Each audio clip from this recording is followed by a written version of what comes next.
ठीक है।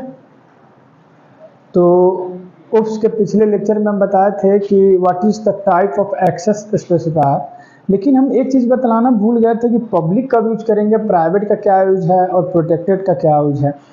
तो आज से हम लोग प्रोग्राम भी लिखना सीखेंगे, पब्लिक का क्या यूज है, प्राइवेट का क्या यूज है और प्रोटेक्टेड का क्या यूज है वो भी सीखेंगे। ठीक है, चलिए ये सब देखने से पहले हम ये सब कब देखेंगे, प्रोग्राम के द्वारा ही देखेंगे। तो हम लोग आज नेक्स्ट लेक्चर पे स्टार्ट कर रहे हैं इनहेरिटेंस। बहुत ज़्यादा इंपॉर्टेंट टॉपिक है, very very very very very important है इंटरव्यू के हिसाब से। ठीक है, तो इनहेरिटेंस पढ़ेंगे, उसी में एक प्रोग्राम भी हम लिखे हुए हैं और इस प्रोग्राम की मदद से हम लोग पब्लिक के बारे में भी जानेंगे कि पब्लिक कीवर्ड होता क्या है। राइट, तो चलिए हम लोग देखते हैं क्या होता है। पहले हम देखते हैं कि इनहेरिटेंस क्या होता है। पब्लिक भी आगे इसी के सहारे, पब्लिक प्राइवेट और प्रोटेक्टेड भी सब कुछ इसी के सहारे देखेंगे। ठीक है, तो इनहेरिटेंस क्या होता है, चलिए इसको समझने से पहले ये समझते हैं। मान लीजिए कि आपको एडिशन नहीं आता था, जोड़ नहीं आता था, तो आप क्या किए, किसी टीचर के पास गए, टीचर आपको सिखाया कि जोड़ कैसे करते हैं, फिर आप जोड़ सीख लिए। तो इसका मतलब क्या हुआ, टीचर का गुण क्या था, जोड़ उसको आता था, जोड़ उनको आता था टीचर को, आप उनसे क्या किए, जोड़ सीख लिए। तो इसका मतलब क्या हुआ कि आप टीचर के गुण को, इधर दिखलाइए थोड़ा सा, टीचर के प्रॉपर्टी को अपना प्रॉपर्टी बना ली। अपना प्रॉपर्टी बना ली कि नहीं बना ली, कि अब आपको भी जोड़ आ रहा है कि नहीं आ रहा है। तो इसी को हम लोग क्या बोलेंगे कि टीचर के गुण को अपना गुण बनाने को मीनिंग को बोलते हैं इनहेरिटेंस। क्या बोलते हैं, इनहेरिटेंस। जैसे इनहेरिटेंस का क्या डिफिनेशन होता है, when one class access the property of another class is called inheritance। ठीक है, जैसे कि मान लेते हैं कि एक क्लास का प्रोग्राम लिखे हम लोग, एक क्लास का प्रोग्राम लिखे जिसमें कुछ फंक्शन बनाए, और कोई दूसरा क्लास का प्रोग्राम लिखे, आगे हम समझाएंगे।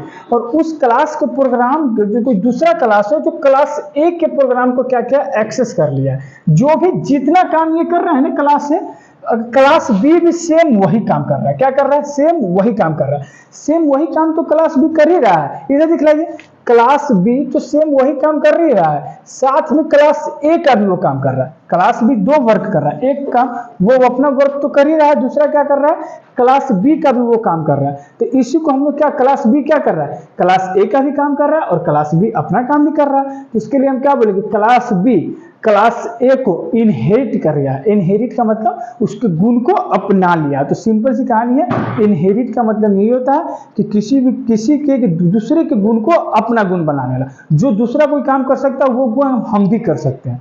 ठीक है, तो पहले तो आपसे अगर इंटरव्यू पूछता है व्हाट इज इनहेरिटेंस, तो आपको यही बोलना है कि when one class access the property of another class is called inheritance. यहाँ पर साफ साफ लिखा भी गया है, इधर दिखलाइए थोड़ा सा ऊपर में, when one class access the property of another class is called inheritance. ठीक है, ये तो डिफिनेशन वाली बात होगी जो इंटरव्यूअर को बोलना है। लेकिन मेन काम आप लोग को ये सब लैपटॉप में प्रोग्राम लिखना है। अभी हम लिखना सिखा रहे हैं, लैपटॉप में हम जान से नहीं सिखा रहे, क्योंकि लैपटॉप में क्या होता है, आप लोग इतना बार लैपटॉप में देखे होगा लेकिन कुछ समझ में नहीं आया होगा। लैपटॉप वाला पढ़ाने वाला तो लैपटॉप में ऐसे करके दिखला देता है, लेकिन आप लोग फिर भूल जाते हैं। इसीलिए हमेशा हम बोर्ड पर दिखलाएंगे। अगर आपको कोई दिक्कत होगा, कोई प्रोग्राम नहीं लिख पाइएगा तो कमेंट कीजिएगा, हम फिर बताएंगे कि कहाँ पर आपका एरर आ रहा है। ठीक है, तो चलिए अब इतना तो जरूर पता है, इधर दिखलाइए कि कोई भी प्रोग्राम मेन से स्टार्ट होता है, मेन फंक्शन से। अगर मेन फंक्शन प्रोग्राम में नहीं रहेगा, इधर दिखलाइए, थोड़ा पास आके दिखलाइए, आइए थोड़ा सा पास में, जूम कीजिए। हाँ, तो मेन क्या होता है, मेन फंक्शन से ही कोई भी प्रोग्राम स्टार्ट होता है। कभी भी कोई भी प्रोग्राम जो होगा मेन फंक्शन से स्टार्ट होगा। मेन में हम क्या क्या लिखे सो देखिए, एक लिखे हुए बी, एक लिखे हुए टी, इसके बाद लिखे हुए एक सेमी कॉलम, कॉमा देकर ऊपर में डॉट दिए हुए, नीचे में कॉमा दिए हुए, फिर लिखे T dot fun B, T dot fun A, और यहाँ पर एक सेमी कॉलम दिए हुए, देख लीजिए ये सेमी कॉलम है। क्या है, सेमी कॉलम। अब ये सब क्या है, आप लोग को ऊपर से हो रहा है कि सर ये बी क्या है, टी डॉट फन बी क्या है, टी डॉट फन ए क्या है, ये हम लोग अभी समझेंगे। देखिए क्या है, अब देखिए हम आपको सिखाए थे क्लास का प्रोग्राम कैसे लिखते हैं, फिर से हम आपको लिख के दिखा रहे हैं। क्या सीखे, सिंटैक्स का सिखाए थे, पहले लिखते क्लास, लिखे हैं हम क्लास। देखिए जो सिंटैक्स हम सिखाते हैं, अगर आप सिंटैक्स नहीं सीखे क्लास का तो पहले जाकर सिंटैक्स की क्लास देखिए कि कैसे सिंटैक्स और क्लास में। उसके बाद क्या सिखाए थे, क्लास नेम लिखना। इधर दिखलाइए, थोड़ा सा जूम करके दिखलाइएगा, क्या लिखना है, क्लास नेम। क्या है, तो अभी हम क्लास नेम क्या लेकर चल रहे, ए। यहाँ पर इसका हम समरी लिख रहे हैं, देखते रहिए, नीचे भी दिखलाते रहिए। अभी हम लोग क्लास नेम क्या लेकर चले हैं, क्लास नेम क्या लेकर चले हैं इसके लिए, ए क्या लेकर चले हैं, ए क्या बतलाता है कि कोई क्लास है जिसका नाम क्या है ए। उसके बाद क्या बतलाया, तो आप लोग को एक ये देना मिडिल ब्रैकेट, और उस मिडिल ब्रैकेट देने के बाद हम लिखेंगे पब्लिक, क्या लिखेंगे पब्लिक कीवर्ड। अब ये कीवर्ड है, एक्सेस स्पेसिफायर क्या होता है, कीवर्ड होता है। ये कीवर्ड के बाद सिखाया था, जब भी हम लोग एक्सेस स्पेसिफायर का यूज करेंगे, पब्लिक का यूज करेंगे या प्राइवेट का यूज करेंगे या प्रोटेक्टेड का यूज करेंगे, तो उसके बाद हम लोग 2 डॉट उसके बगल में देंगे ही देंगे। अगर आप नहीं दीजिएगा, यहां पर दिखलाइए थोड़ा सा जूम करके, अगर आप लोग 2 डॉट नहीं देते हैं, 2 डॉट नहीं देते हैं तो आपका प्रोग्राम एरर दिखला देगा। ठीक है, आप एक्सेस सिंटैक्स देखिएगा तो सिंटैक्स अगर नहीं ध्यान है तो पहले सिंटैक्स को ध्यान में लाइए। ठीक है, तो क्लास लिखे, क्लास नेम दिए ए, उसके बाद एक्सेस स्पेसिफायर लिखे, उसके बाद कुछ नहीं किया। जैसे आप लोग नॉर्मली फंक्शन बनाते हैं ना कोई भी प्रोग्राम में, वो फंक्शन बनाए हुए। वॉइड का मतलब क्या है कि फंक्शन के अंदर कोई पास नहीं हो रहा होगा, कोई भी डाटा टाइप का होगा फंक्शन के अंदर पास नहीं हो रहा होगा, तो इसीलिए यहाँ पर वॉइड दिया। वॉइड भी एक कीवर्ड है। हाँ, फंक्शन किस नाम का बताएं, सो देखिए इधर ये इंपॉर्टेंट है, फंक्शन किस नाम का बनाए हुए हैं, ए नाम का। किस नाम का बनाए हुए हैं, इस फंक्शन का क्या नाम है, फन ए फंक्शन है। इधर नीचे में दिखाई लगे, फंक्शन नेम क्या है हम लोग का, क्लास ए के अंदर फन ए। ठीक है, अब यहाँ पर कुछ पास तो होगा नहीं तो ये लिख दिए। फिर नॉर्मली जो बनाते हैं, जो फंक्शन बनाते हैं उसको हम लोग बंद करते हैं, तो यहाँ पे बंद के मिडिल ब्रैकेट का यूज करके। हाँ, इस फन ए कर क्या रहा है, फन ए जब भी फन ए कॉल होगा, फंक्शन कॉल होता है ना, जब भी फंक्शन ए कॉल होगा तो ये क्या आउटपुट दिखाएगा, this is class A, this is class A, right, ये फंक्शन दिखला देगा। फिर आपको क्या सिखलाए थे, यहाँ पर इंपोर्टेंट सिंटैक्स का क्या क्या काम है, ये क्लास है, क्लास नेम है, ये पब्लिक कीवर्ड है, ये तो हम लोग उसके अंदर जो फंक्शन लिखे हैं वो है। और इसको बंद कैसे करेंगे, यहाँ पर थोड़ा जूम करके दिखलाइएगा, ये पहले मिडिल ब्रैकेट डालेंगे, फिर सेमीकोलन से इसको बंद करेंगे। सेम टू सेम आपको लैपटॉप में ऐसा ही लिखना है, कभी भी एरर नहीं दिखलाएगा। ठीक है, क्लास ए नाम का फंक्शन समझ में आ गया। चलिए क्लास बी नाम का फंक्शन दिखलाते हैं। क्लास बी नाम का फंक्शन क्या है, एक क्लास बनाए हुए हैं जिसका नाम क्या है बी, क्या है बी। एक क्लास नेम क्या है, इस बार क्लास नेम क्या है, बी। उसको बोलिए, रुकिए तो वीडियो को। तो दूसरा हम लोग क्या एक दूसरा क्लास बनाए हुए हैं जिसका नाम क्या दिए हुए हैं, बी। क्लास नेम यहाँ पर क्या है, बी। हाँ, अब हम लोग क्या किया हुआ है, इसका प्रॉपर्टी जो क्लास ए जो काम करता है वो हम चाहते हैं क्लास बी भी करे। तो हम लोग कैसे इसका प्रोग्राम हम लोग कैसे लिखते हैं, 2 डॉट लगाएंगे, क्या लिखेंगे, 2 डॉट। एक बात बताइए, आप क्या चाहते हैं, जो पब्लिक कीवर्ड के अंदर जो भी पार्ट है, पब्लिक कीवर्ड के अंदर जो भी पार्ट है वो उसको बस क्लास बी वो काम करना चाहते हैं, वो काम करवाना चाहते हैं ना। जो पब्लिक कीवर्ड के अंदर जो भी फंक्शन बनाया गया है, फन ए बनाया गया है, तो आप क्या चाहते हैं कि ये क्लास बी भी यही वर्क करे, फन ए का काम करे।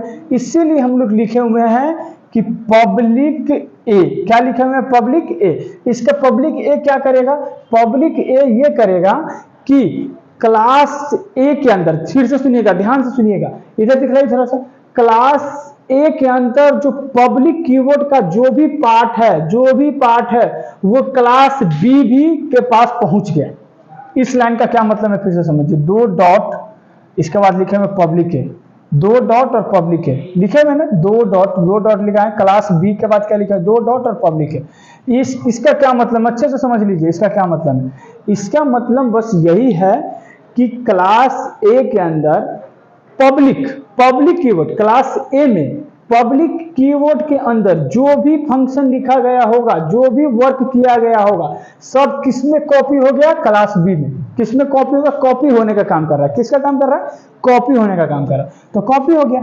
फिर उसके बाद भाई हम लोग कीवर्ड डाले पब्लिक बी, और इसके बाद पब्लिक, और इसके अंदर हम लोग कौन सा फंक्शन बनाए हुए, फन बी। कौन सा फंक्शन बनाए हुए हैं, फन बी। क्लास बी में हम लोग कौन सा, इधर नीचे में दिखलाएगा फन बी, कौन सा फंक्शन बनाए, फन बी। ठीक है, चलिए अब आपको तो ये क्लास ए और क्लास बी अच्छे से समझ में आ गया, क्या था ये इंपोर्टेंट था। ये समझ में नहीं आएगा तो बताइएगा कमेंट में, फिर से हम बता देंगे। ठीक है, चलिए अब मेन में चलिए, अब बात बताइए, जब भी आप लोग प्रोग्राम लिखते हैं तो क्या लिखते हैं, कोई अगर डाटा टाइप को नोटेशन करना तो क्या लिखते हैं, इंट ए इक्वल टू 5। इधर दिख रहा है थोड़ा सा जूम करके, इसका क्या मतलब होता है, इसका मतलब यह है कि इंट ए नाम का एक वेरिएबल है, क्या है, ए नाम का एक वेरिएबल है जिसका डाटा टाइप क्या है, इंटीजर है, और जिसमें कौन सा वैल्यू स्टोर है, 5। जिसमें 5 स्टोर है। तो यहाँ पर हम लोग सेम वही वर्क कर रहे हैं। क्या कर रहे हैं, बी नाम के क्लास का एक वेरिएबल बना रहे हैं। ये टी क्या है, वेरिएबल है। देखिए यहाँ पर लिख देते हैं, टी क्या है, वेरिएबल है। जैसे हम लिखते हैं ना फ्लोट बी इंट ए, तो फ्लोट बी लिखे 3.5। तो इसका मतलब बी क्या होता है, वेरिएबल होता है जिसमें क्या वैल्यू स्टोर है 3.5। ऐसे ही बी नाम के क्लास का एक वेरिएबल है टी। चलिए अब इसमें हम लोग क्या किए, फंक्शन बी को कॉल किए। फंक्शन को क्लास में फंक्शन को कॉल कैसे करते हैं, डॉट लगाकर करते हैं। कैसे कॉल करते हैं, डॉट लगाकर। जैसे कैसे कॉल किए, जैसे फंक्शन का नाम तो पता चल गया था कि बी नाम के क्लास में फंक्शन का वेरिएबल क्या लिए, टी। तो फंक्शन अगर हम फन बी को कॉल करना चाहते हैं तो कैसे कॉल करेंगे, टी डॉट फन बी। यहाँ पे डॉट लिखा हुआ है, देखिए ध्यान से, इसको जूम करके थोड़ा दिखलाइएगा। यहाँ पे डॉट लिखा हुआ है, डॉट टी क्या है, क्लास बी एक डाटा टाइप है।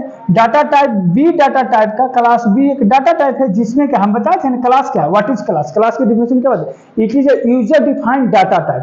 तो बी क्या है, एक डाटा टाइप है। उस डाटा टाइप का वेरिएबल नाम क्या है, टी। जैसे क्या है, इंट क्या होता है, डाटा टाइप, नीचे दिख रहा है इंट क्या होता है, डाटा टाइप, उसका वेरिएबल नेम क्या होता है, ए। ऐसे ही बी क्या है, एक डाटा टाइप है और उसका वेरिएबल क्या है, टी। टी के द्वारा हम लोग किसको, फंक्शन बी को कॉल करना चाहते हैं। फंक्शन बी को कैसे कॉल करेंगे, टी डॉट फन बी। कैसे कॉल करेंगे, टी डॉट फन बी।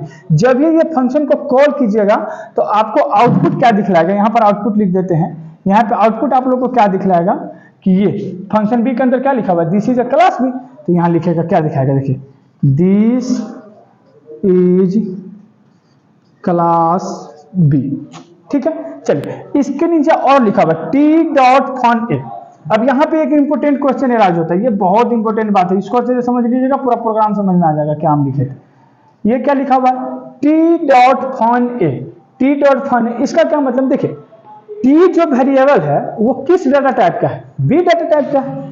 लेकिन यहाँ पर कॉल किसको कर रहे हैं, ए डाटा टाइप में फंक्शन बनाए थे ना, क्लास ए में फंक्शन ए बनाए थे ना, लेकिन कॉल किसकी मदद से कर रहे हैं, बी डाटा टाइप के टी वेरिएबल के नाम से हम कॉल कर रहे हैं। अब ऐसा कैसे कॉल कर सकते हैं, फंक्शन बनाए क्लास ए में और नाम आप दिए वेरिएबल, जो टी बनाए वो डाटा टाइप किसका, बी डाटा टाइप का है, और आप कॉल कर दिए फंक्शन ए के द्वारा। फंक्शन ए को कैसे कॉल सकता है, इसलिए कॉल किए हैं क्योंकि यहाँ पर हम इसके प्रॉपर्टी को क्या कर लिए थे, इनहेरिट कर लिए थे। क्या इंपोर्टेंट नहीं, इनहेरिट लिखना था। क्या कर लिए हैं, इनहेरिट का मतलब समझ में आया। इनहेरिट का बस यही मतलब है कि इसमें हम फंक्शन ए को नहीं बनाए थे, लेकिन फिर भी इसके वेरिएबल के द्वारा क्लास बी के वेरिएबल के द्वारा हम क्लास ए के फंक्शन को कॉल कर दिए, क्यों कर दिए, क्योंकि हम यहां पर इसके प्रॉपर्टी को इनहेरिट कर चुके थे। चलिए यहां तक तो समझ में आ गया। अब ये क्या आउटपुट देगा, ये आउटपुट देगा दिस इज क्लास है, दिस इज। आप लोग 2 बार 3 बार लिखिएगा, अपने आप समझ में आ जाएगा। नहीं भी आता है तो आप हमको बताइएगा, फिर हम समझाएंगे। ठीक है, यहां तक कोई दिक्कत। चलिए अब हम पब्लिक कीवर्ड के बारे में बताते हैं। बोले थे ना पब्लिक, प्राइवेट और प्रोटेक्टर सब इसी में चलेगा। अब एक बात बताइए, पब्लिक मीन्स क्या होता है, पब्लिक मीन्स क्लास के अंदर ये होता है कि पब्लिक कीवर्ड के अंदर जो कुछ भी लिखा है वो हम किसी दूसरे क्लास के अंदर डाल सकते हैं, मेन फंक्शन में यूज कर सकते हैं। पब्लिक कीवर्ड रहेगा, जब भी पब्लिक कीवर्ड का यूज करेंगे उसके अंदर जो भी काम किया गया रहेगा हम लोग दूसरे क्लास में उसको यूज कर सकते हैं। पब्लिक का सिर्फ यही मतलब होता है कि दूसरे क्लास में, अगर यहाँ पे प्राइवेट लिखा रहता और अगर आप यहाँ पे इनहेरिट भी करते फिर भी ये output this is a class से नहीं देता, पब्लिक था इसीलिए ये दिया है आपको दिस इज क्लास ए। ठीक है, तो पब्लिक का क्या यूज है, पब्लिक की मदद से हम लोग, पब्लिक का यही यूज है, पब्लिक कीवर्ड का यही यूज है कि अगर पब्लिक कीवर्ड के अंदर जो कुछ भी लिखेंगे, अगर लिखते हैं कोई और क्लास में, लेकिन उसी चीज का हम लोग यूज किसी और क्लास में कर सकते हैं। तो इसके द्वारा आज इस ये लेक्चर थोड़ा सा इंपॉर्टेंट लेक्चर था, इसको आप लोग अच्छे से देखिएगा। इस प्रोग्राम को लैपटॉप में लिखिएगा, हम भी लैपटॉप में लिखकर दिखाएंगे। नेक्स्ट लेक्चर में सेम प्रोग्राम को लिखेंगे जो अभी यहाँ पर लिखे होंगे, और फिर आप लोग को और अच्छे से बताएंगे। अभी आप लोग इसको 1 बार 2 बार वीडियो को रिवाइड करके देखिए। ठीक है, चलिए।